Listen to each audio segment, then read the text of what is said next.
पवित्र बाइबल जीवन देने वाली पुस्तक हिंदी ऑफिशियल यूट्यूब चैनल में आपका स्वागत है। हमारे वीडियो प्रतिदिन प्राप्त करने के लिए कृपया हमारे चैनल को सब्सक्राइब करें और नोटिफिकेशन आइकॉन भी दबाएं।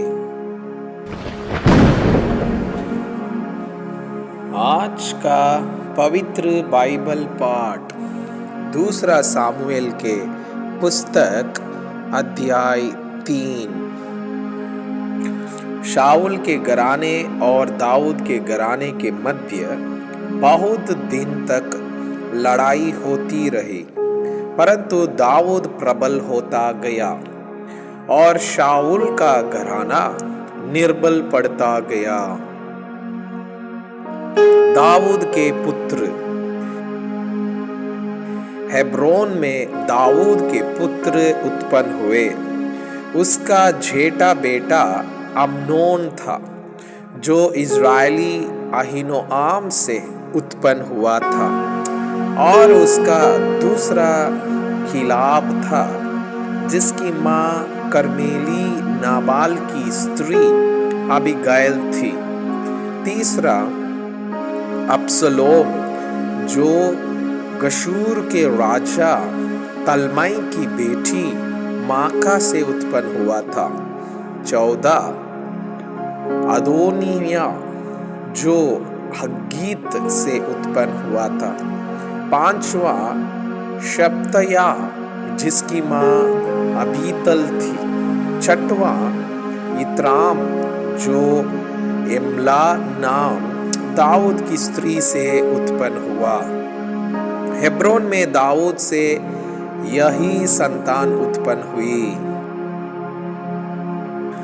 अब्नेर का दाऊद के पक्ष में आना। जब शाऊल और दाऊद दोनों के घरानों के मध्य लड़ाई हो रही थी, तब अब्नेर शाऊल के घराने की सहायता में बल बढ़ाता गया। शाऊल की एक रखेल थी, जिसका नाम रिस्पा था।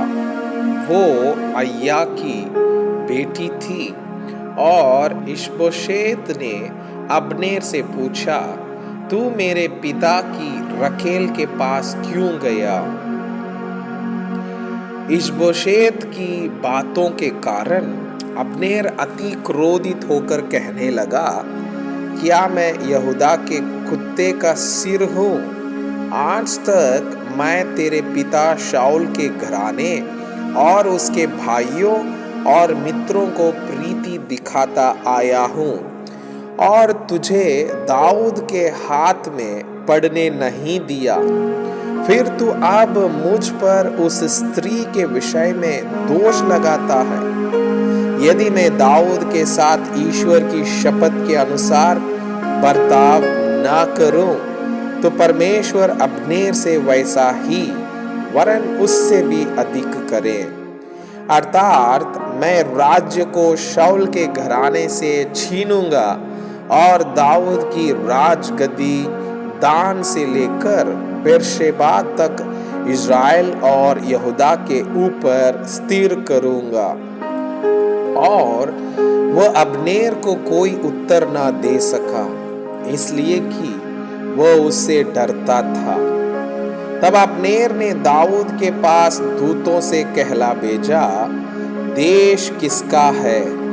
और यह भी कहला भेजा, तू मेरे साथ वाचा बांध, और मैं तेरी सहायता करूंगा कि समस्त इज़राइल का मन तेरी ओर फेर दूं। दाऊद ने कहा, ठीक है, मैं तेरे साथ वाचा तो बांधूंगा, परंतु एक बात मैं तुझसे चाहता हूँ कि जब तू मुझसे भेंट करने आए, तब यदि तू पहले शाऊल की बेटी मीकल को ना ले आए, तो मुझसे भेंट ना होगी।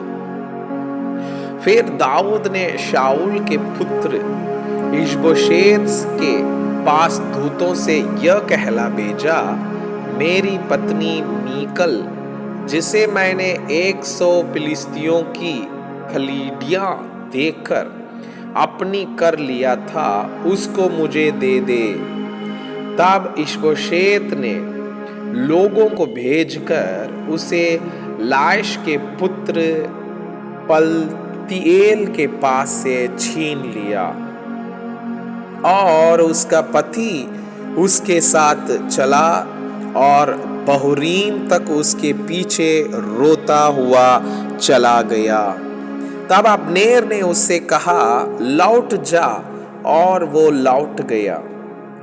फिर अब्नेर ने इस्राएल के पुरनियों के संग इस प्रकार की बातचीत की, पहले तो तुम लोग चाहते थे कि दाऊद हमारे ऊपर राजा हो, अब वैसा ही करो, क्योंकि यहोवा ने दाऊद के विषय में यह कहा है, अपने दास दाऊद के द्वारा मैं अपनी प्रजा इस्राएल को पलिश्तियों वरन उनके सब शत्रुओं के हाथ से छुड़ाऊंगा।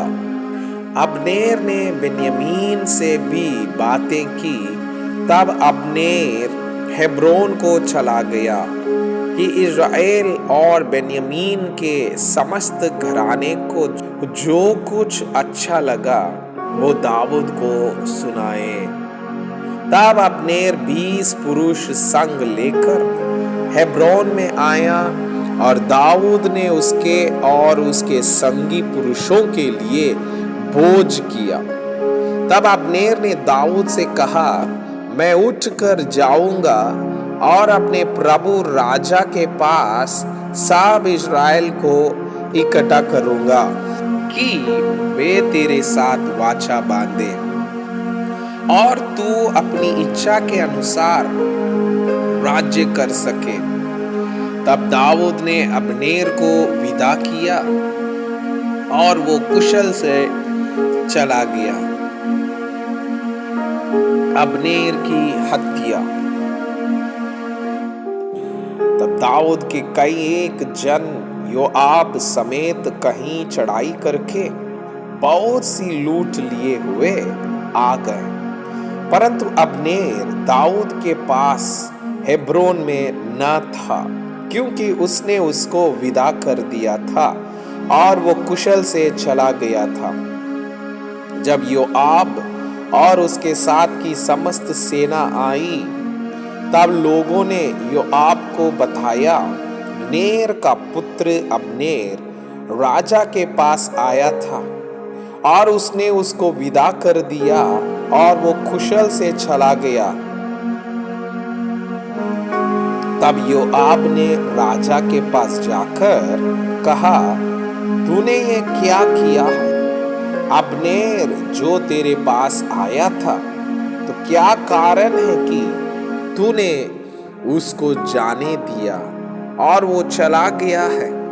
तू नेर के पुत्र अब्नेर को जानता होगा कि वो तुझे धोखा देने और तेरे आने जाने और सारे काम का भेद लेने आया था। योआब ने दाऊद के पास से निकलकर अब्नेर के पीछे दूत भेजे और वे उसको सीरा नामक कुंड से लौटा ले आए, परंतु दाऊद को इस बात का पता न था। जब अब्नेर हेब्रोन को लौट आया, तब योआब उससे एकांत में बातें करने के लिए उसको फाटक के भीतर अलग ले गया और वहां अपने भाई असहेल के खून के बदले में उसके पेट में ऐसा मारा कि वो मर गया। बाद में जब दाऊद ने यह सुना तो कहा, नेर के पुत्र अब्नेर के खून के विषय में अपनी प्रजा समेत यहोवा की दृष्टि में सदैव निर्दोष रहेगा।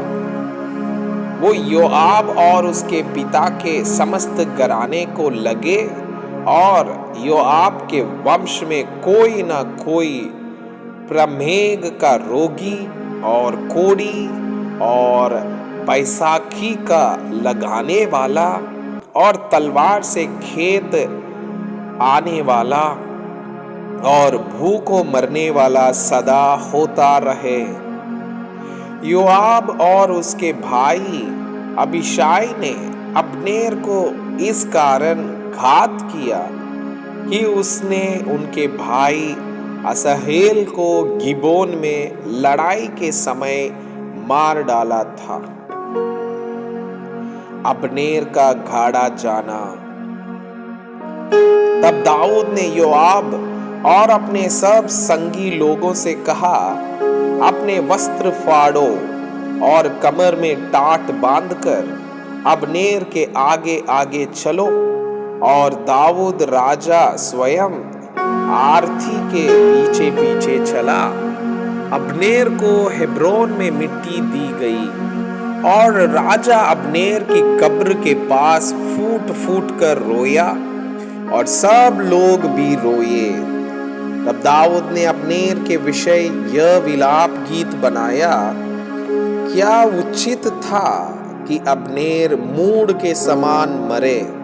ना तो तेरे हाथ बांधे गए और ना तेरे पांवों में भेड़िया डाली गई, जैसे कोई कुटिल मनुष्यों से मारा जाए वैसे ही तू मारा गया।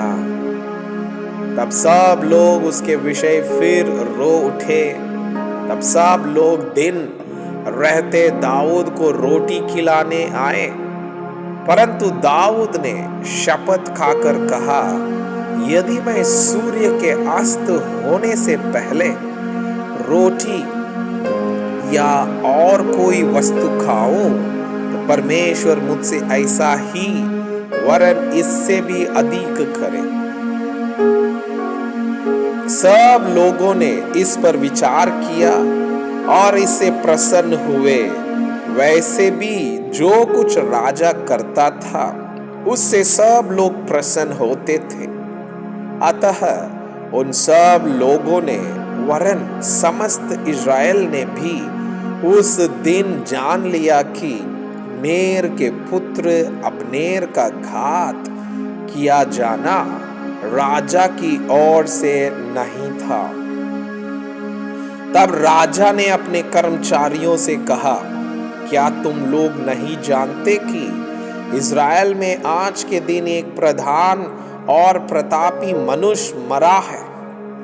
और यद्यपि मैं अभिषिक्त राजा हूं तो भी आज निर्बल हूं और वे सरूया के पुत्र मुझसे अधिक प्रचंड है। परंतु यहोवा बुराई करने वाले को उसकी बुराई के अनुसार ही बदला दे। मैं आपसे यह अनुरोध करता हूँ कि कृपया आज का बाइबल पाठ को अध्ययन करें और जिन वचनों के द्वारा आप प्रभावित हुए उसे अपने कॉपी में लिखें और आज दिन भर इस वचनों को अपने जीवन में अभ्यास करें। परमेश्वर चाहता है कि आप उनके समान सिद्ध